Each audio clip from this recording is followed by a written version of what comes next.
Some of my favorite conversations have happened over the rims of mugs. I'm Denise Harper, co-host of The Bridge Morning Show with Denise and Chris, and program director for The Bridge. There's something special about sitting across the table from a friend, whether we've known them forever or for just a minute, with a good cup of coffee and an open heart. I hope today's conversation will inspire and encourage you. Thanks for joining me for another episode of Over the Rims of Mugs. I'm Denise Harper, and my guest today is Pastor Tammy Trout. She's a worship pastor here. Worship pastor, yeah. I'm not the pastor. Right. The buck doesn't stop with me. It goes right on to your husband. Yeah. Keep it going. We're inside of your church, but we're doing coffee shops throughout this year, 2024. This is our church. We are Pod Perks. Pod Perks. And Pod, just for those that don't know, Pod stands for Pentecostals of Dover, Delaware. Yes. We're the Pentecostals, but it was kind of affectionately named Pod. Yeah. And it's stuck. So this is Pod Perks. Well, it's very appropriate for us to meet here today. And it is such a joy to get to sit with you. You've been a friend for a long time. Oh. And I'm so grateful that you would carve out this niche of this little bit of time for us. I love today. when we get to get together. We don't have a problem. Just picking up where we left off and talking. That's exactly right. And that's some of the best things about good friends is that you can just pick up where you left off. Yep. So you probably already know this, but the reason that I call my podcast Over the Rims of Mugs is because some of my favorite conversations have happened over the rims of mugs. And I'm with you. I'm a coffee aficionado. Is that correct? I think that's the word. Yeah. But, yeah. Yeah. Oh, so this is your home setting, so I'm sure you feel very comfortable here anyway. Yeah. But you are a wife, mom, you lead worship, you are a Jesus lover, you have been a recording artist. I mean, there's so much in your story. So I thought maybe we would... You just made me tired. I didn't realize it. This would explain a lot, right? Okay, but one of the things I thought we could start with is kind of as I've been following your story on socials, you are becoming a world traveler. Oh. And you told me something really interesting that recently you sold your home. We did. It's just a little over a year ago. But you didn't buy another home. We did not. What did you buy? We bought a 45-foot motorhome. And we're full-time RVing right now. And I absolutely love it. I will admit, the very first night we spent the night in it, I laid there and looked around. I mean, because I went from like almost a 4,000 square foot house to a 45-foot motorhome. Mm-hmm. That's considerable downsizing. Yes. So, and I thought, dear God, what have I done? But on this side of it, I would do it all over again. It's the best thing we ever did for this season. I don't recommend it for everybody, but for this season of our lives, it's perfect. It's the perfect. I mean, we've been able to, like I did back in November, I did a ladies conference that I had to do the music for in Lancaster. Okay. And then we were going to go to Tennessee for a few days and then going on to Kentucky, and I was doing the music for a prayer conference. Well, we just packed up the motorhome, went to Lancaster, parked, did what we had to do there. We were able, I didn't even have to pack. That's the beauty of it. So nice. I don't have to pack. I have everything I need. And we came back to, that conference ended on Saturday. We came back here, parked in the church parking lot, had church on Sunday, packed up, took off to Tennessee, then took off to Kentucky. I did the conference there, and it's working really, really well for us. Yeah. Plus my kids live. I have one kid in Florida, one kid in Tennessee. Yeah. I can go visit them without having to say, get a room ready or get a sofa ready for me. It's just just nice. Pull up in the driveway. And I plug it in. Yeah. And then I can make dinner and say, come over for dinner, Aww, so yeah. How fun. It's great. It's really working out great. Do you stay for like weeks at a time? You just kind of come in and out? It depends. Now, we just got back from Florida. We've never done this before, but we took a whole month off. Drove the motorhome down to Florida, and we stayed in an RV resort this time, but we stayed for a whole month and just kind of, it was great. We unplugged. First of all, we got out of cold weather for a while. Yes. And had some warmer weather. Yeah. But it was just nice to relax and unplug and recharge. It was exactly what because I didn't realize that I was kind of burned out, and I didn't even realize it until I got down there and just, it was so great getting my coffee, my cup of coffee in the morning, and going outside and sitting in my lounge chair and just watching the people walk by and having my coffee and my time with the Lord and listening to worship music and reading and it was just rest for your soul. Wow, I really needed this and didn't even realize how bad I needed it. I think that happens. We are in routines and things, the pressure builds up and we just keep doing because that's what we've known to do. Right. And then but it was great. So we are in a new season and it's pretty great right now. That's awesome. So both of your sons are married? Both of them are married. Both of them are musicians. My oldest son works in it's Christ Fellowship. It's one of the largest churches in South Florida. They've got 15 campuses.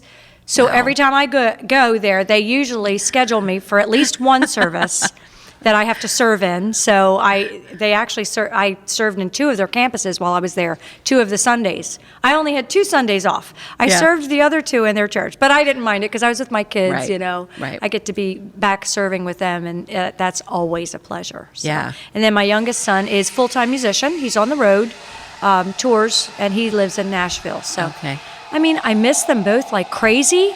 Yeah. But they've given me great places to visit, so I'm not completely mad about it. It's the best of both worlds. It really right? is. It really is. I think back to you starting, you in your worship team, you kind of grew your own worship band because both of your boys are musical. They both started out with me. And it's neat because they do kind of attribute their training.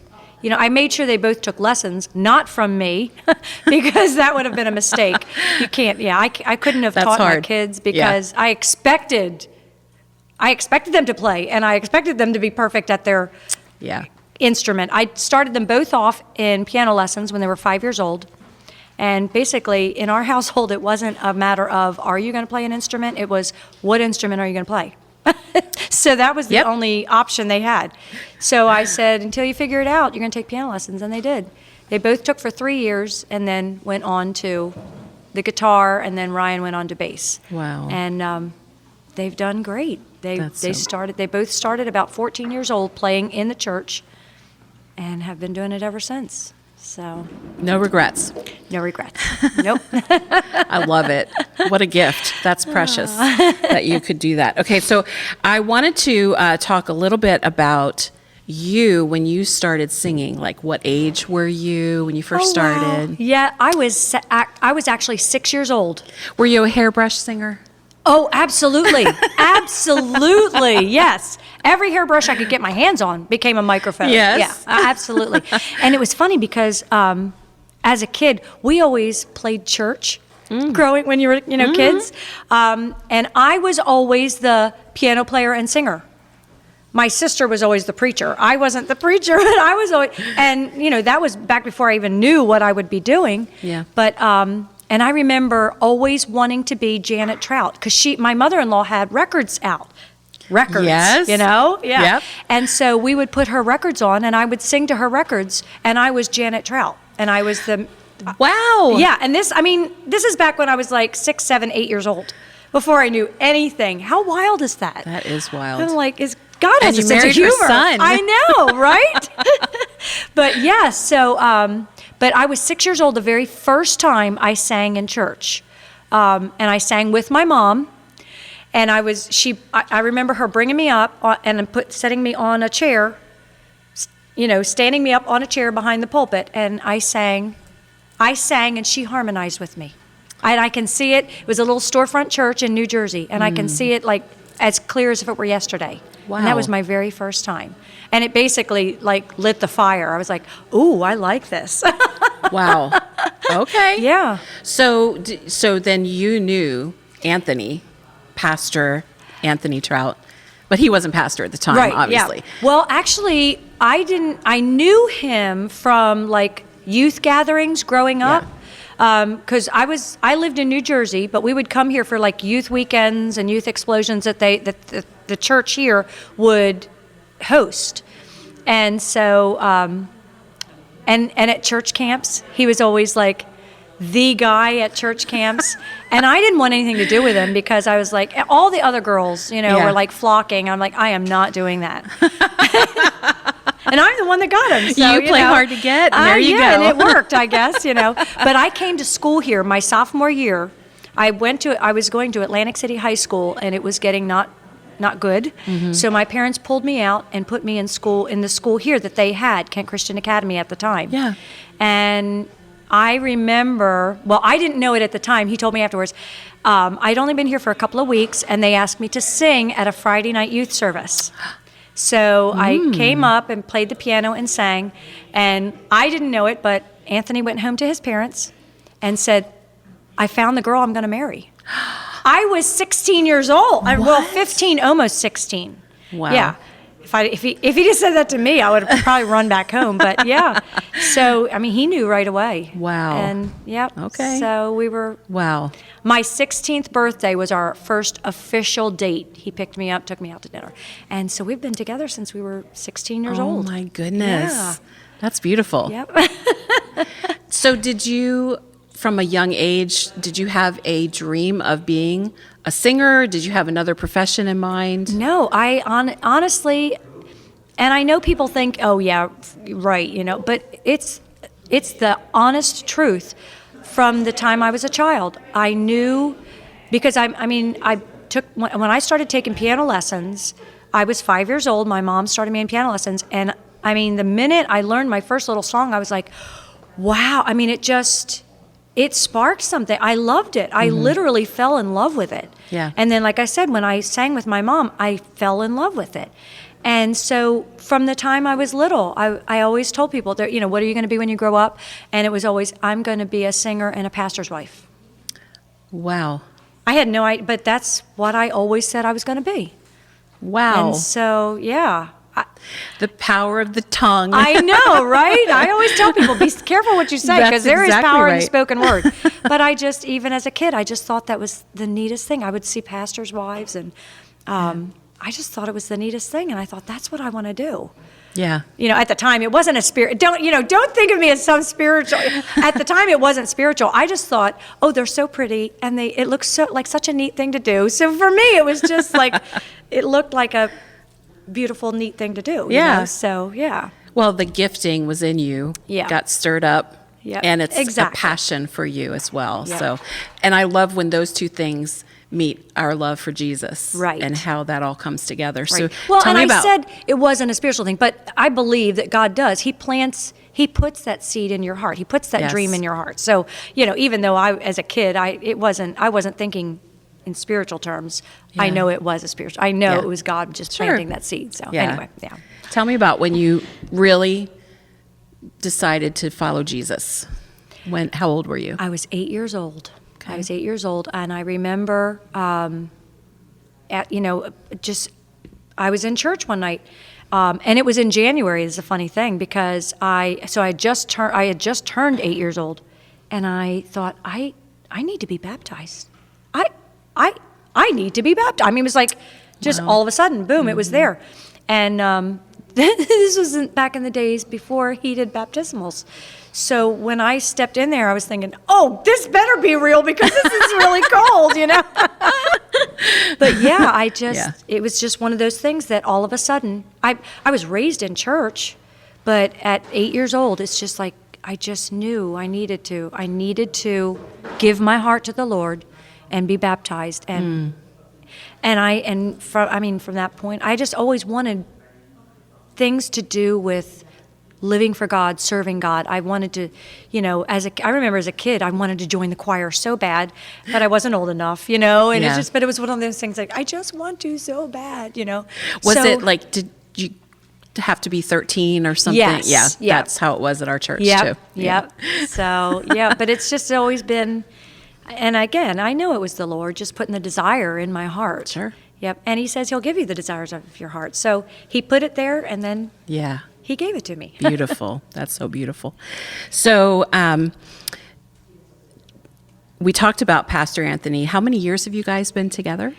Do I have to answer that? Because then No, that will give I'm away. really old. Oh yeah. Yeah. We don't want it. We don't want anybody doing the math. Let's just say it's been a really long time. I saw something on your socials that said the love of my life, and I thought that's so sweet. And He really is. We were talking before we started recording this that we will text I found out that I'm not the only one that texts my spouse at the other end of the house to do something for me last night. Boy, you're really giving secrets away. This is like, oh, wow. Yeah. So not only am I old, I'm lazy too. No, because I know you do the same thing for him. Yeah. But I had texted my husband last night and asked him if he would. I was already in bed. And I happened to think we were coming here today. I thought I should bring something. There was something specific that I knew I should bring. And I thought at 4:00 in the morning, I will not remember to bring that with me. So I texted him and asked him if he would do it. He said, oh, absolutely. And then your hubby said, Tammy does that to me too. Yep. And like I said, we're not in a very big space. So it's But that's part of how they earn the love of our life. That's it. Title, he's right? the love of my life. And he's my best friend, too. He really, truly is my best friend. Yeah. And we love, people are like, especially with full-time RVing now, they're like, you're really close. I'm like, because we like each other. Yeah. So it works. That helps. It really does. That helps. Ken and I lived on a tour bus for the first couple of years we were married. Yeah, and it's very similar. First 3 years, and you can't even have a good fight. I know, right? Yeah. And slamming doors just takes on a whole new, it's like, I can't slam the door, I have to slide it. And it's like, that just doesn't have the same punch as slamming a door. So there's no slamming of doors anymore. No. And, But that close proximity actually forces us to, work things out. Really, you got to talk it out. Yep. If you have disagreements, because that happens. Absolutely. We're all individual. We've been together for a long time, so it hasn't been hunky dory the whole time. There's been times where I'm like, why did I even marry you? No. But then you're quickly reminded. Then I'm quickly reminded. Yes. One of the things, I just finished up a Bible study with Caine. It's called "Don't Look Back," I love that. and I do too. Yeah. And this study is so power packed. It actually launches from the Bible verse where Jesus says, "Remember Lot's wife," and that's why it's called "Don't Look Back." Yeah. And so the first week it breaks down, that whole story, which is really small in the Bible. We don't know a whole lot about that story, but we do know that they were all told, don't look back, and she did. Right. And she was turned into a pillar of salt. So we talked about that. But part of the discovery in this study was that we hold on to things. Sometimes we get stuck in the hard places, but sometimes we also get stuck in the good things that they were for a season. Right. And it's time to move into the next season, and we look back longingly because we don't want to let that go. I think as women, it's harder too. And especially as moms. I know for me, being the mom of adult children, that's where I found it more difficult. I think for me, it's harder to parent adult children than it was. And I remember my mom telling me when they were toddlers and then younger, these are the best days. This is the easiest. And I'm thinking, are you crazy? Yeah. But I get it now. Yeah. Because, and especially I have 2 daughter-in-laws that are amazing. These girls are amazing and they love me. I love them. But learning my place and letting go was tough, and so I get that. And sometimes it is, it was a good thing. It was good, but I had to learn to let go and let them find their own way, find their family dynamic, which was going to be different from mine. Yeah. And it was hard, but the Lord helped. Yes. Moms like to fix things, and then there's a point where that's not our responsibility to do anymore. Right. And that's really hard. It is very hard. So in our seasons of joy and gratitude and the hard places, we talk about a little bit about how God has been there with you in all of that and what that means to you. Oh my! I mean, that's something every single morning when I'm having my devotion. I feel like, but I know God. I know God is. He's so incredible, because every morning I'm like, God, I'm saying the same thing, but you just got to know how thankful I am. Mm-hmm. But I look back over seasons of my life and how God brought me through. It was nothing but God. The loss of my mom. Where did that peace come from? There's a line in a song that says, peace that makes no sense. I love that line because it doesn't. Yeah. I mean, I'm like, I have no idea how. People are like, how did you make it? God. I don't know any other way to tell you. When my kids moved away, I thought I was going to die. It killed me. Yeah. But God made a way. God fixed it. God fixed my heart, helped my heart to be happy again, helped me to find joy again. Mm-hmm. But I would have to say that I know it sounds cliche, but you've got to stay in the Word. You've got to stay close to God. My relationship with Jesus is the only thing that gets me through and helps me. My mornings with Him, my relationship with Him is first, above everything. Yeah. And when you get that right, when you get that order right, it's like everything else. He'll bring you your peace. He'll bring you the joy that you need. He'll bring you hope. You'll see those glimmers of hope. And so I don't mean it's not cliche. It's just the truth. Yeah. Is my relationship with Jesus, constantly talking with Him, having that conversation in the morning, and then, just little arrow prayers throughout the day, of talking to Him. Yeah. That's what keeps me. So it doesn't feel like, have you ever been in a period of time where it just seemed to go on and on? It was like, I can't get out of this tunnel. I'm in a tunnel. Yes. I think I see a little light at the end, but I just feel stuck. Yep. Well, before we sold our farm, we probably tried to sell the farm for almost 3 years. And, it was too big, too much work. And then, Anthony was diagnosed with cancer.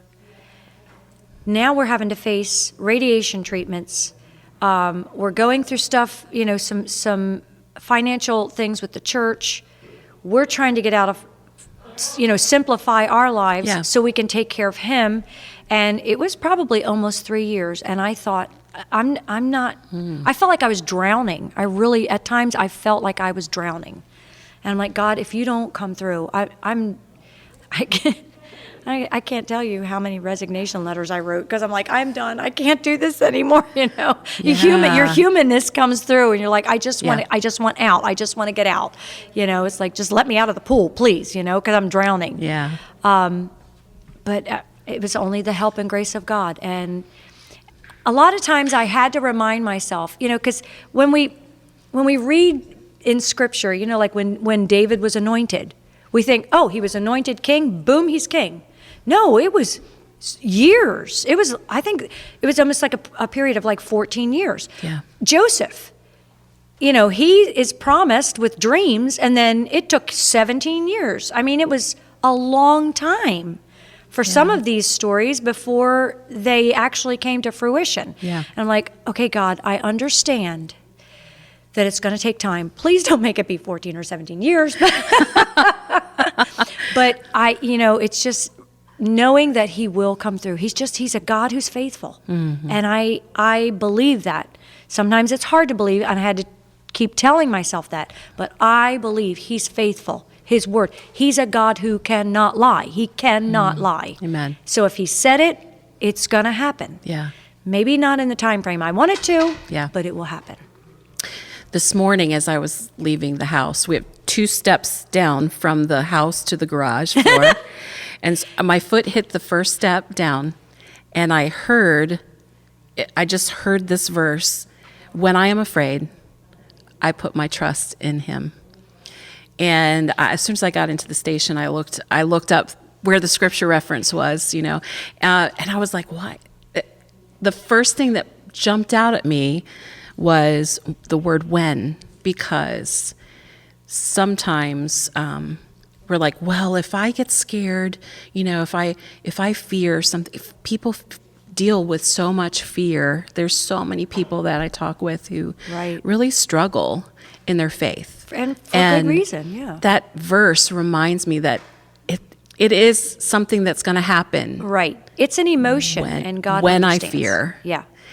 And it's a bold statement to say, when I fear, yes, I put my trust in him. Right, right. I mean, we're still human, and God understands that. But that's the key, is you're not ever not going to be afraid. People who think, well, as soon as I get saved, everything should be, peachy and rosy and all that stuff. It's not true. Now you just have a strength to get you through those hard times. Yeah. Now I don't have to do it on my own. Yeah. I've got the strength of Jesus Christ on my side now. So I don't have to fight my battles. He's fighting them for me. Yeah. That's what's happening. Yeah. But, you're still going to have moments of fear. You're still going to have moments of anger. You're still going to have, moments when you think all hope is lost and you're overwhelmed. But God. Yes. That's the key. Amen. Is He's there, and Yeah. He will, I love that song about trust. I trust in God. Yeah. He will never fail. That's like Amen. my mantra. I love that song. Yes, absolutely. So, speaking of songs, do you write some songs for your worship? I have written. I haven't written in a long time. Okay. About a year ago, I did get some song ideas, and they're written down, but that's where they have landed. Yep. They're on paper, but nothing has been done with them yet. So I figure the Lord knows they're there, and I believe He gave them to me. Yep. And at the right time, they'll bloom. They just need a little percolating time. Yes, I like that. Yeah. So I wondered about that. You've recorded music in the past. Yeah. And is that something that you would like to do again? It is, and Anthony and I have talked about it, and it's something we want to do. I do want to, this time it would be like an EP, but I would like to go in. We've talked to Jaron Davis and a couple of others from Nashville. I really would like to go in and maybe just cut 3 or 4 songs at a time, Yeah. and then just release them as an EP. So yes, it's something that could very well happen. With digital music now, it seems like it would be easier. It kind of is. Kind of? It kind of is. Okay. Yep. But it also kind of isn't. People are busier too, Yeah. unfortunately, because of that. So, but yeah. Okay, so we just were talking about the power of the tongue. So it's going to happen. I heard you speak it. It's going to happen. Yeah. And I want, that's the other thing, is I want my boys to help me. I want Devin to help me with producing, because he's got a great producing ear. Yeah. But I could, both of them could potentially play and not ever leave their homes. They could do it right in their homes. Isn't that crazy? I know. But that's the beauty of it. Yeah. So I definitely want their help on it. So their input and their help. That would be very sweet. A family thing. Yes. What other dreams? What's next for you? I don't know. You feel like this is a good season? This is a great season, yeah. I'm really enjoying, I've got people that have come on to help. Like this Sunday, I've got a keyboardist that's been coming in to help me every now and again, so I can get out from behind the keyboard and lead worship, which I love doing that as well. I love to play, but I also love to just lead worship. I'm a worshiper. Worship is, I've had people say to me, we feel so bad for you having to be up there every Sunday. I'm like, don't. This is what I was born to do. This is what I love to do. If I wasn't on the platform, I'd be in the pew, probably annoying anybody who sat by me, because I'm singing to the top of my lungs. I'm worshiping as if I'm on the stage. So, I just love doing what I do. It's your sweet spot. So, for right now, this is a good season and a good place. I have the ability to take off and go visit my kids and get my kid fix when I need it. But I love working. I love this church. I love working in this church. I love doing what I do. So that's awesome. Yep. All right. So for someone who's listening right now, a lady who is a beloved daughter of the King, what message would you give her today in this season if she's maybe struggling in a place of hardship? Depending on what she's struggling with, rest. Just rest. So many times and especially as women, if we're struggling with something, we feel like if I just push, if I power through, if I do more, if I go more, if I, let me volunteer for this, sometimes that's not the answer. I'm a busy person, and my husband sometimes says, your brain is too busy, I'm just like, I got ideas, I've got, hopes and dreams and thoughts and all this, and why don't we, blah, blah, blah, blah, blah, and sometimes that's not the answer. The answer is to stop. And don't be, like I said, being gone that 4 weeks, don't be afraid to stop and rest. And, spend time just reading the Word or listening to the Word and letting the Lord replenish your spirit and your heart and your mind. I pray over my mind every day because my thoughts and my dreams can sometimes spiral. And so, pray over, it says sometimes just lay hands on yourself and pray over yourself. God, bring my thoughts and my mind and all the swirling emotions, bring them down, help me to settle, so that I can focus on you and what's next for me. What do you want me to do? Rather than just barrel through on my own. Yeah. And sometimes I'm going the wrong direction. Yeah. And that's not going to end up good. So, it's sometimes just quiet your spirit. Yeah. Don't be afraid to be quiet. And rest is not a bad word. Yes. It's a 4-letter word, but it's a good 4-letter word. So Yeah, something that's really helped me too is to listen. I'm so busy talking. I know. Praying. Pray. But because prayer is so important. But so is the listening part of prayer, that part of the conversation, because that's when we can really hear God speak to us. We feel like it's just like this conversation right here. Yeah. It's not, if we're both talking at the same time, we're not going to hear a word each other says. Yeah. It's the same thing with God. Sometimes we need to express all the things that are going on in our hearts. But sometimes we need to, all right, now I've said what I need to say, I need to stop. I need to let him talk to me. Yeah. And just be quiet. So good.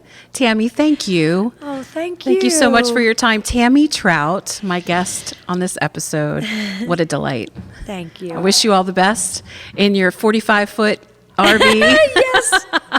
In this great season, enjoying all the journeys things I'll keep you that posted. that God has blessed you with, and we'll be looking for some new music, music coming out from you and your family. Yes. All right. So thank you for joining me on this episode of Over the Rims of Mugs. Till our next sip, I'm Denise Harper.